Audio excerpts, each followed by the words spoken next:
நாளைக்கு நான் பேசுறது. இந்த வேலையில நான் வந்து சில பேருக்கு நன்றி சொல்றேன். ஏன்னா நான் 10 மாசமா இந்த சுற்று சாப்பிட்டு பணமாயிட்டேன். இந்த ஜூலியட் இருக்காங்க, அவங்க நன்றி சொல்லணும்.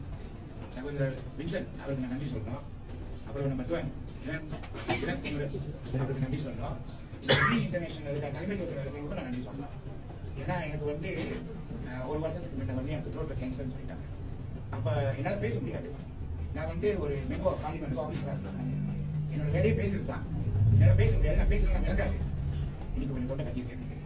ஸோ அந்த காலகட்டத்தில் நான் போய் பயோப்சி செய்யும் போது அவங்க என்ன சொன்னாங்கன்னா, என் த்ரோட்ல கேன்சர் வந்து தேர்ட் லெவல் நிற்குது, தொண்டையை வெட்டியணும்னு சொல்லிட்டாங்க.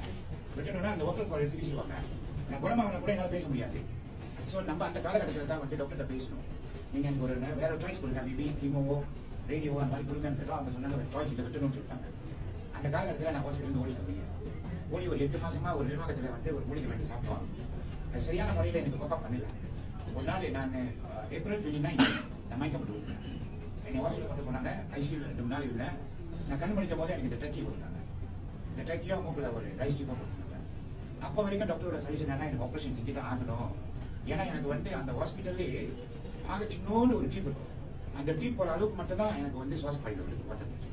அதுதான் எனக்கு ஆக்சிஜன்